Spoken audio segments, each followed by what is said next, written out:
তো আজকে আমরা জীবাশ্মের 2 নম্বর সিকিউটা আজকে আমরা সলভ করার চেষ্টা করব। দেখার একটা কথা বলে রাখি, প্রথম ক্লাস জীবাশ্মের প্রথম ক্লাস না করে এই ক্লাস করবা না। অবশ্যই অবশ্যই প্রথম ক্লাস করতে হবে। কেন?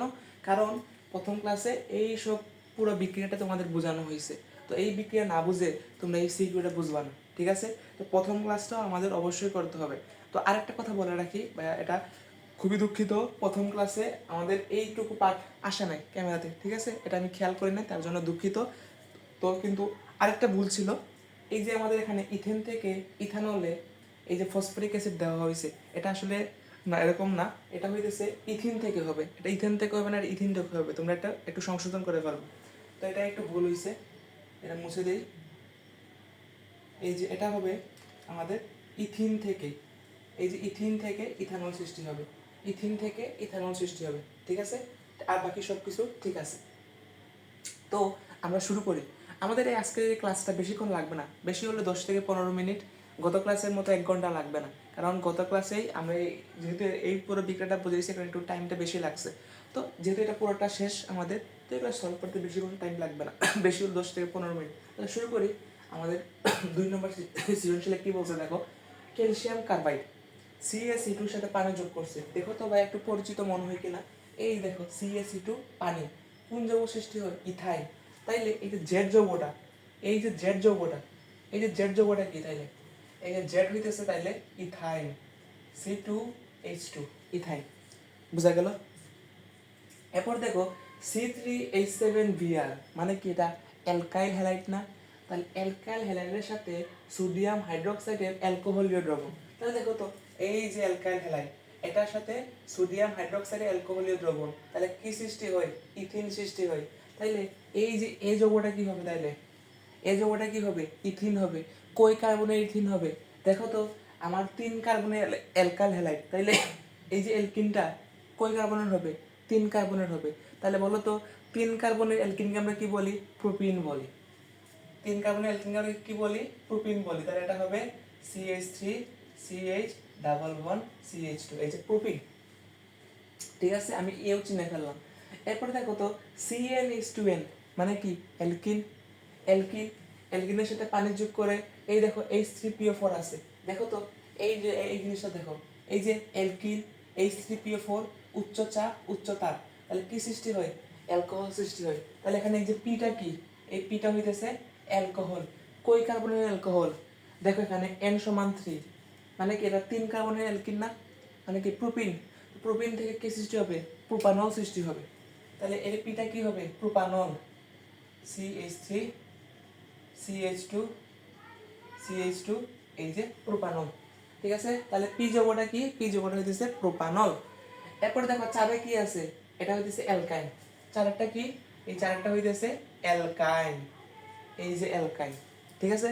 তাহলে আবার বলি, ক্যালসিয়াম কার্বনের সাথে পানি যোগ করলে অ্যালকাইন সৃষ্টি হয়।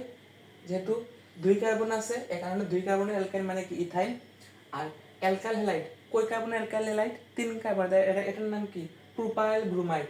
এর সাথে সোডিয়াম হাইড্রোক্সাইড অ্যালকোহলের দ্রবণ দিলে অ্যালকিন সৃষ্টি হবে। কয় কার্বনের অ্যালকিন সৃষ্টি হবে? 3 কার্বনের। 3 কার্বনের অ্যালকিনকে বলা হয় প্রোপিন। এরপর এখানে আছে অ্যালকিন, পানি যোগ করছি, ফসফরিক অ্যাসিড, উচ্চ তাপ উচ্চ চাপ, কি সৃষ্টি হবে? অ্যালকোহল সৃষ্টি হবে। 3 কার্বনের অ্যালকোহল, মানে কি? প্রোপানল। আর এটা কি? অ্যালকাইন দেওয়া আছে। তাহলে আমার উদ্দীপক সলভ করা শেষ। আমরা এখন প্রশ্নে যাই। গ নম্বর প্রশ্নে কি বলছে দেখো, জেড কে, জেড মানে কি ভাইয়া? এই যে ইথাইন, ইথাইনকে 2 কার্বন বিশিষ্ট অ্যালকেন থেকে কিভাবে পার্থক্য করবে? মানে কি? অ্যালকাইনকে অ্যালকেন থেকে কিভাবে পার্থক্য করবে? অ্যালকাইনকে অ্যালকেন থেকে কিভাবে পার্থক্য করবে? গত ক্লাসে বলছিলাম অসম্পৃক্ততার পরীক্ষা, অসম্পৃক্ততার পরীক্ষা। এই অসম্পৃক্ততার পরীক্ষা কারা কারা দেয়? অ্যালকিন এবং অ্যালকাইন। আরও যদি ভালোভাবে বলি, যাদের দ্বিবন্ধন আছে, যাদের 3 বন্ধন আছে, তারা হইতেছে অসম্পৃক্ততার পরীক্ষা দেয়। কিন্তু যাদের একক বন্ধন আছে, অর্থাৎ অ্যালকেন যারা, তারা কিন্তু অসম্পৃক্ততার পরীক্ষা দেয় না। তাহলে দেখো, এই যে ইথাইন, এই ইথাইনের যদি অসম্পৃক্ততার পরীক্ষা দেখি, এই যে ব্রোমিন সংযোজন এবং কি জারণ, পটাশিয়াম পারম্যাঙ্গানেট দ্বারা জারণ, তাই না? তাহলে দেখো, এই যে ইথাইন CH∼CH, ব্রোমিন সংযোজন যদি দেই আমি 2Br2, কার উপস্থিতিতে? কার্বন টেট্রাক্লোরাইডের উপস্থিতিতে। এখান থেকে কি হবে, C H bond C H, এই একটা হাত এই একটা হাত খালি, এই একটা হাত এই একটা হাত খালি, এখানে কি যোগ হবে, ব্রোমিন যোগ হবে, এই যে বিআর এই যে বিআর এই যে বিআর, ব্রোমিন যোগ হবে। তাহলে এই যৌগটার নাম কি ভাইয়া, এই যৌগটার নাম হইতেছে 1122। এই যে এটা 1 নম্বর কার্বন, এটা 2 নম্বর কার্বনের কারণে 11, দুইটা 11 দুইটা 22 কি হবে, চারটা আছে ব্রোমিন, চারটা আছে, তাহলে কি বলবো, tetra, tetra bromo ethane, tetra bromo ethane. আর এই যে 1122 টেট্রা ব্রোমো ইথেন, এটা কি, এটা হইতেছে বর্ণহীন, এটা কি, এটা হইতেছে বর্ণহীন, ঠিক আছে। আবার এই যে পটাশিয়াম পারম্যাঙ্গানেট দ্বারা জারণ, সেটাও দেখি। তাহলে এই যে CH ডাবল বন্ড CH, চার অণু জার্মান অক্সিজেন যদি দেই, কার উপস্থিতিতে, KMnO4 আর KOH, এখান থেকে কি সৃষ্টি হবে, COOH, বা এটাকে একটু সুন্দর করে লিখি, HOOC বন্ড COOH। এটাও কি ভাইয়া, এটা হইতেছে বর্ণহীন, এই যে গোলাপি বর্ণটা দূর হয়ে বর্ণহীন হয়ে যাবে, এটা হইতেছে অ্যালকাইনের অসম্পৃক্ততার পরীক্ষা। আবার এটা অ্যালকাইন কিন্তু দিবে না, তো এর মাধ্যমে আমি কি করতে পারি, অ্যালকাইন এবং অ্যালকেনকে পার্থক্য করতে পারি। শেষ তো, এই যে আমার গ নাম্বার কিন্তু সলভ হয়ে গেছে। গ নাম্বারে যাই, জেড যৌগটি মানে কি, এই যে ইথাইল থেকে প্রাকৃতিক গ্যাসের প্রধান উপাদান তৈরি করা যাবে কিনা। প্রাকৃতিক গ্যাসের প্রধান উপাদান আমি কিন্তু গত ক্লাসে বলছিলাম, এই যে মিথেন, এই যে প্রাকৃতিক গ্যাসে, এই যে প্রাকৃতিক গ্যাসে, এই যে প্রাকৃতিক গ্যাসে, এই যে প্রাকৃতিক গ্যাসে মিথেনের পরিমাণটা সবচেয়ে বেশি। তাহলে প্রাকৃতিক গ্যাস বলতে এখানে কি বোঝানো হয়েছে, প্রাকৃতিক গ্যাস বলতে এখানে কি বোঝানো হয়েছে, মিথেনকে বোঝানো হয়েছে। তাহলে জেড যৌগ থেকে মানে কি, ইথাইন থেকে, ইথাইন থেকে মিথেন সৃষ্টি করব। তাহলে কি বলছিলাম বা গত ক্লাসে, ইথাইন মানে 2 কার্বন, মিথেন মানে 1 কার্বন, তাহলে 2 থেকে কে যাইতে হবে, তাহলে কি করতে হবে, ডিকার্বক্সিলেশন একবার করতে হবে, ডিকার্বক্সিলেশন একবার করতে হবে। তাহলে চলো আমরা সলভ করি, এটা মুছে দিলাম। আচ্ছা, তাহলে দেখো আমার জেড যৌগটা হইতেছে ইথাইল, C2H2। এটাকে আমি যখন, এই যে ইথাইনকে আমি যখন ডিকার্বক্সিলেশন করব, NaOH CaO, তখন কি সৃষ্টি হবে, তখন সৃষ্টি হবে হইতেছে, একটা সেকেন্ড, জেড যৌগ থেকে প্রাকৃতিক গ্যাসের প্রধান উপাদান তৈরি করা সম্ভব কিনা, জেড উপাদান থেকে, তাই না।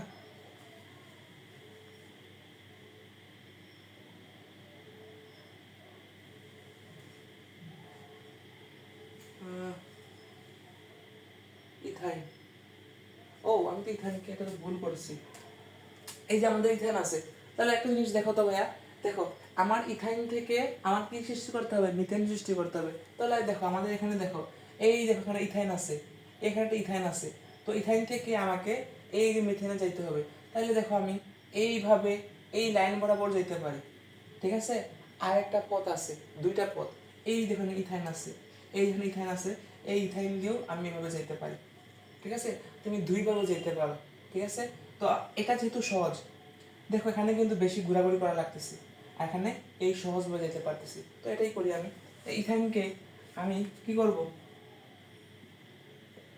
20% সালফিউরিক অ্যাসিড এবং 2% mercuric acid, mercuric sulphate, sorry mercuric sulphate যদি দেয়, এখান থেকে কি হবে, ইথানেল সৃষ্টি হবে, CH3CHO, এটার নাম কি, ইথানেল সৃষ্টি হবে। এখন এই যে ইথানেলকে CH3CHO, এটাকে আমি কি করব, এটাকে করব হইতেছে জারিত করব, কার উপস্থিতিতে, পটাশিয়াম ডাইক্রোমেট এবং সালফিউরিক অ্যাসিড উপস্থিতিতে আমি যদি জারিত করি, এখান থেকে সৃষ্টি হবে CH3COOH, এটার নাম কি, ইথানোয়িক অ্যাসিড। এখন আবার এই দেখো ইথানোয়িক অ্যাসিড কিন্তু পেয়ে গেছে, এখন ইথানোয়িক অ্যাসিড থেকে মিথেন যাইতে হবে, তাহলে কি করতে হবে, CH3COOH, এটাকে সোডিয়াম হাইড্রোক্সাইড এবং ক্যালসিয়াম হাইড্রোক্সাইড বা সুডালাইমের উপস্থিতিতে আমি যদি বিক্রিয়া করে উত্তপ্ত করি, তাহলে এখান থেকে সৃষ্টি হবে অ্যামোনিয়াম আর Na2CO3, সোডিয়াম কার্বনেট, এই যে আমি মিথেন পেয়ে গেলাম। এটা হচ্ছে প্রাকৃতিক গ্যাসের মূল উপাদান, ঠিক আছে। তো কি করলাম দেখো, ইথাইন থেকে আমি ইথানলে গেছি, ইথানল থেকে ইথানোয়িক অ্যাসিডে গেছি, ইথানোয়িক অ্যাসিড থেকে মিথেনে গেছি, এই যে প্রসেস। ঠিক আছে, বা আরেকভাবে করতে পারি, তোমরা মনে করো যে এই বিক্রিয়াটা মনে নেই, তুমি আরেকভাবে করতে পারো। কীভাবে করতে পারো দেখো, এই যে ইথাইন, ইথাইনকে নিকেল প্রভাবকের উপস্থিতিতে আমি কি করতে পারি, এখান থেকে অ্যালকেন সৃষ্টি করতে পারি। এবার অ্যালকেনকে ক্লোরিনের সাথে বিক্রিয়া করে তখন কি হবে, ইথাইল ক্লোরাইড সৃষ্টি হবে। ওই ইথাইল ক্লোরাইডকে আবার সোডিয়াম হাইড্রোক্সাইডের জলীয় দ্রবণে আমি যদি কি করি, বিক্রিয়া করি, তখন সৃষ্টি হবে ইথানল। ওই ইথানলকে আবার জারিত করলে ইথানল, ইথানলকে জারিত করলে ইথানোয়িক অ্যাসিড, ইথানোয়িককে সোডা লাইমের উপস্থিতিতে আমি যদি উত্তপ্ত করি, তখন সৃষ্টি হবে মিথেন। তুমি দুইভাবে করতে পারো, যেটা তোমার সুবিধার মনে হয়। ঠিক আছে, তাহলে আমরা এই যে গহ নম্বরটা কিন্তু পারবো। এরপর উঙ্গ নম্বরে যাই।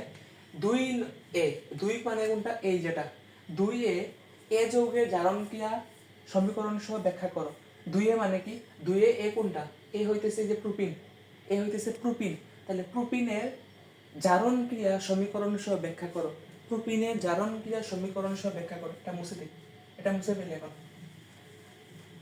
প্রোপিনের জারণ ক্রিয়া সমীকরণ সহ ব্যাখ্যা করো। তাহলে দেখো এই যে propene CH3 CH double bond CH2, এটা কিন্তু আমরা করে ফেলছি, অনেক আগে করে ফেলছি। দেখো এই যে প্রোপিনকে আমি যদি জারিত করি, হ্যাঁ এখানে পানির যুগ হবে, পানি থাকবে এবং আমি কি করবো, জারিত করব। কার উপস্থিতিতে, এটা একটু ছোট করে লিখি, এটা একটু ছোট করে লিখি, CH3 CH double bond CH2, মানে পানি থাকবে আর একটা জার্মান অক্সিজেন থাকবে। কার উপস্থিতিতে, KMnO4 এবং KOH। এটার সাথে জারিত করলে কি হবে, এখান থেকে এই যে ডাবল বন্ডটা ভেঙে যাবে, CH3 CH বন্ড CH2, তাহলে এখানে একটা হাত খালি হবে, এখানে একটা হাত খালি হবে। এই হাতে গিয়ে কি আসবে, OH আসবে, এখানে আসবে হচ্ছে OH। এখন এই যৌগের নাম কি, এই যৌগের নাম হচ্ছে propylene, propylene glycol, propylene glycol. এই প্রোপিলিন গ্লাইকলটা হইতেছে বর্ণহীন, এই প্রোপিলিন গ্লাইকলটা হইতেছে বর্ণহীন। ঠিক আছে, বোঝা গেল। আচ্ছা, এখন আরেকটা এক্সট্রা ইনফো দিয়ে রাখি। এই যে তোমাদের বললাম পটাশিয়াম পারম্যাঙ্গানেটের জারণ, তাই না, জারণ বললাম না, এটা একটা নাম আছে, এই বিক্রিয়ার নাম আছে, এটাকে বলা হয় বেয়ার দ্রবণ পরীক্ষা। এই বিক্রিয়ার নাম কি, এই বিক্রিয়ার নাম হইতেছে, এখানে লেখা রাখি, এটার নাম হইতেছে বেয়ার দ্রবণ বিক্রিয়া, বা সরি বেয়ার দ্রবণ পরীক্ষা, বেয়ার দ্রবণ পরীক্ষা, বেয়ার দ্রবণ পরীক্ষা। আর এই যে ব্রোমিন সংযোজন, এটা বললাম না, এটাকে বলা হয় আবার ব্রোমিন দ্রবণ পরীক্ষা বলা হয়, ব্রোমিন দ্রবণ পরীক্ষা। জাস্ট একটু মনে রাখতে চাইলে মনে রাখতে পারো, কাজে লাগবে তোমাদের। ঠিক আছে, তো এই হয়েছে আমাদের 15 নম্বরের প্রশ্নের সলভ। তাহলে 15 নম্বর প্রশ্নটা আমরা সলভ করে ফেলছি। 6 নম্বরে যাই। 6 নম্বরে কি বলছে দেখো, 2A মানে কি, 2A এ যৌগ মানে কি, যে প্রোপিন, প্রোপিন হতে ইথেন প্রস্তুত করা সম্ভব কিনা তা রাসায়নিক সমীকরণ সহ বিশ্লেষণ করো। তাহলে দেখো প্রোপিন, প্রোপিন মানে কি, 3 কার্বন বিশিষ্ট অ্যালকিন, এখান থেকে ইথেন বানাবো 2 কার্বন, 3 থেকে 2 যাব, তার মানে কি আমার ডি কার্বক্সিলেশন একবার করতে হবে। এতটুকু যদি বুঝতে পারো তাহলে তোমার জন্য কিন্তু এটা সহজ হয়ে যাবে। ঠিক আছে, তাহলে আমরা সলভ করি এখন। এটা মুছে দিই। দেখো তাহলে আমার এই দেখো আমার প্রোপিন, প্রোপিন থেকে আমাকে আগে কি করতে হবে, ইথেন বানাতে হবে। তাহলে আমাকে অ্যালকিন থেকে আমাকে প্রথমে কি করতে হবে, অ্যালকিন থেকে আমাকে ডি কার্বক্সিলেশনে যাইতে হবে, অ্যালকিন থেকে আমাকে ডি কার্বক্সিলেশনে যাইতে হবে। তাহলে দেখো চলো যাই আমরা। এই যে alkyne propene CH3 CH double bond CH2, এই যে প্রোপিন, প্রোপিন থেকে আমাকে ইথানল যাইতে হবে, তারপরে দিকে যাইতে হবে। তাহলে কত করতে হবে, 60 ATM চাপ 300 ডিগ্রি সেলসিয়াস, 60 ATM চাপ এবং 300 ডিগ্রি সেলসিয়াস দিলে কি হবে, অ্যালকোহল সৃষ্টি হবে, অ্যালকোহল সৃষ্টি হবে। বা তুমি এরকম না করে তুমি এই যে এখান থেকেও যেতে পারো, এই ইথিন থেকে এই অ্যালকোহলও যেতে পারো, ইথিন থেকেও অ্যালকোহলে যেতে পারো। ঠিক আছে, তখন আমি এটাই দিই, H3PO4 দিলাম, H3PO4 দিলাম, ঠিক আছে। এখান থেকে কি সৃষ্টি হবে, অ্যালকোহল। তাহলে CH3CH2CH2COH, এটার নাম কি, এটার নাম হচ্ছে 3 কার্বন বিশিষ্ট অ্যালকোহল, মানে কি প্রোপানল। এখন এই যে প্রোপানলকে CH3CH2CH2OH, এই যে প্রোপানল থেকে আমি এখন প্রোপানলে যাব, অ্যালডিহাইডে যাব। তাহলে আমাকে কি করতে হবে, এখন এটাকে জারিত করব। কার উপস্থিতিতে, K2Cr2O7 পটাশিয়াম ডাইক্রোমেট এবং সালফিউরিক অ্যাসিডের উপস্থিতি জারিত করলে এখান থেকে অ্যালডিহাইড সৃষ্টি হবে। তাহলে এই যৌগের নাম কি হবে, CH3CH2CHO। এটার নাম কি, এটার নাম হইতেছে প্রোপানেল। এই যৌগের নাম কি, এই যৌগের নাম হইতেছে প্রোপানেল। তাইলে এখন এখন অ্যালডিহাইড থেকে আমার অ্যাসিডে যাইতে হবে।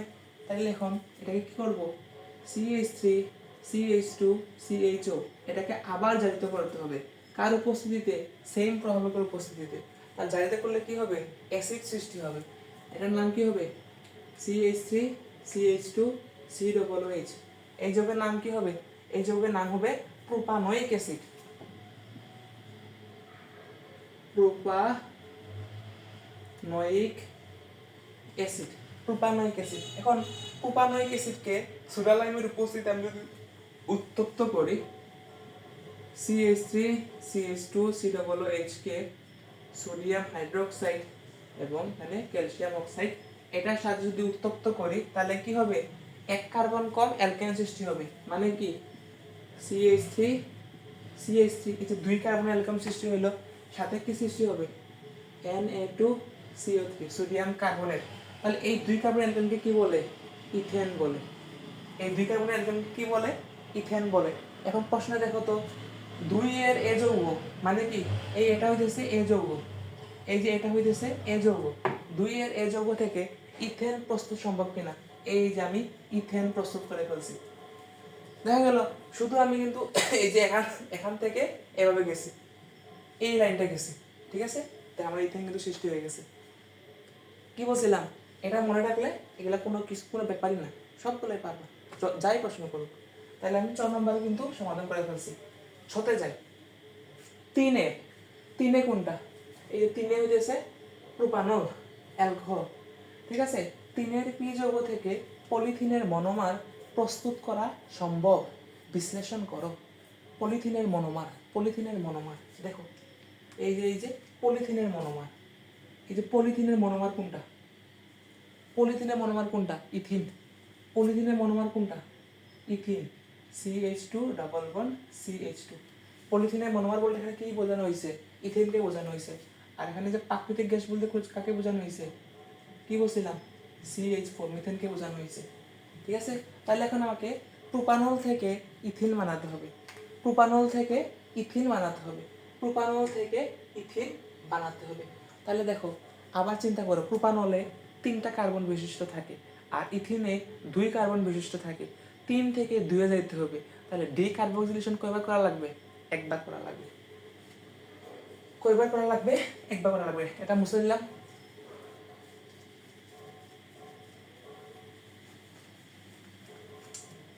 তাইলে ডিকার্বক্সিলেশন কয়বার করা লাগবে, একবার করা লাগবে। তাহলে দেখো পি যৌগটা কোনটা, CH3CH2CH2OH, এই যে প্রোপানল।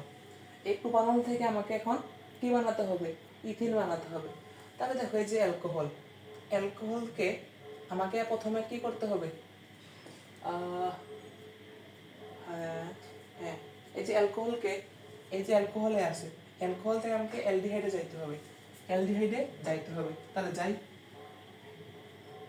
জারিত করি জার্মান অক্সিজেন দ্বারা, K2Cr2O7 এবং সালফিউরিক অ্যাসিড, কি সৃষ্টি হবে, অ্যালডিহাইড, CH3CH2CHO। এই যে প্রোপানেল সৃষ্টি হইলো, অ্যালডিহাইড সৃষ্টি হয়েছে, এবং অ্যালডিহাইড থেকে অ্যাসিডে যাইতে হবে। তাহলে যাই আবার CH3CH2CHO, আবার জারিত করি, এই প্রভাবকের উপস্থিতিতে সেম প্রভাবক, তখন কি সৃষ্টি হবে, CH3CH2COOH। এই যৌগের নাম কি, প্রোপানোয়িক অ্যাসিড সৃষ্টি হলো। এবার অ্যাসিডকে যদি সোডা লাইম দেই, তাহলে কি হবে, এক কার্বন কম অ্যালকেন সৃষ্টি হবে। তাহলে CH3CH2COOH NaOH CaO উত্তপ্ত যদি করি, তাপ যদি দেই, তখন কি সৃষ্টি হবে? এক কার্বন কম, মানে কি দুই কার্বনের অ্যালকেন, মানে কি এটা কি বলা হয়? CH3 সাথে সোডিয়াম কার্বনেট। এটার নাম কি? এটার নাম হচ্ছে ইথেন। আমি কিন্তু ইথেন সৃষ্টি করে ফেলছি। এখন দুই কার্বনের অ্যালকেন থেকে দুই কার্বনের অ্যালকিন বানাবো, অ্যালকেন থেকে অ্যালকিন বানাবো। তাহলে কি করতে হবে দেখো তো, এই যেখানে অ্যালকেন আছে, এই অ্যালকেন থেকে এখন অ্যালকিন বানাবো এই যেখানে। তাহলে এভাবে যাব, এই যেভাবে চলে যাব, ঠিক আছে? তাহলে দেখো এখন আমাকে এই যে CH3 কি করতে হবে? ক্লোরিন যোগ করতে হবে। এই যে Cl2 সূর্যালোকের উপস্থিতিতে এখান থেকে কি সৃষ্টি হবে? CH3CH2Cl সাথে HCl। এই যোগের নাম কি? Ethyl chloride. ইথাইল ক্লোরাইড নামগুলো লিখতেছি না, মুখে মুখে বলতেছি, ইথাইল ক্লোরাইড। এখন এটার সাথে যদি সোডিয়াম হাইড্রোক্সাইডের অ্যালকোহলীয় দ্রবণ দেই, তাহলে কি সৃষ্টি হবে? অ্যালকিন সৃষ্টি হবে। শেষ, বিক্রিয়া কিন্তু শেষ। CH3CH2Cl সাথে কি সোডিয়াম হাইড্রোক্সাইডের অ্যালকোহলীয় দ্রবণ যদি দেই, কি সৃষ্টি হবে? অ্যালকিন সৃষ্টি হবে। তাহলে CH2 ডাবল বন্ড CH2, আর এখান থেকে সৃষ্টি হবে HCl। এই যে দেখো তোমার ইথিন বা পলিথিনের মনোমার কিন্তু সৃষ্টি হয়ে গেছে। পলিথিনের মনোমার সৃষ্টি হয়ে গেছে, এই যে পলিথিনের মনোমার। বুঝা গেল কিভাবে গেছি? প্রথমে যেহেতু 3 কার্বন থেকে 2 কার্বন বানাতে হবে, আমাকে ডিকার্বক্সিলেশন প্রথমে করতে হবে। এই যে আমি প্রথমে ডিকার্বক্সিলেশন করলাম, পরে আমার অ্যালকেন সৃষ্টি হলো 2 কার্বনের। তো এই যে 2 কার্বনের অ্যালকেন থেকে অ্যালকিনে গেলাম, এই যে অ্যালকেন থেকে এই যে অ্যালকিনে, এইভাবে এই যে দাগ গেলাম। শেষ তো? তাহলে 6 নম্বর আমরা আশা করি পারবো। বর্গীয় যে নম্বরিক প্রশ্নে লাস্ট প্রশ্ন কি বলছে দেখো, 4a মানে কি 4 এ n এর মান কত? 2। তাহলে 2 হলে এই 4 এ কি হবে? C2H2 2 কার্বনের অ্যালকেন মানে কি ইথাইন। তাহলে ইথাইন হলে উক্ত যৌগ থেকে ভিনেগার বা খাদ্য সংরক্ষক প্রস্তুত করা সম্ভব কি না? এই যে ভিনেগার, কত ক্লাসে বলছিলাম, ভিনেগার বা খাদ্য সংরক্ষক বলে কোনটা বোঝায়?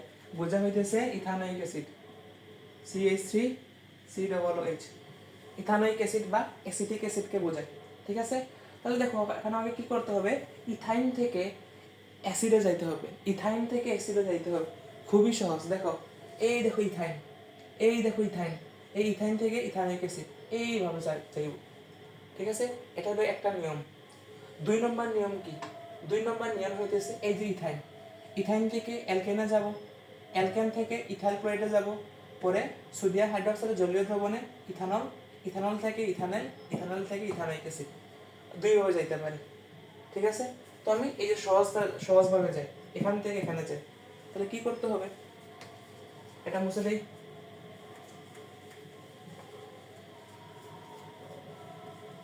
এটা মুছে দেই। তাহলে দেখো ethyne CH triple bond CH, কি করতে হবে?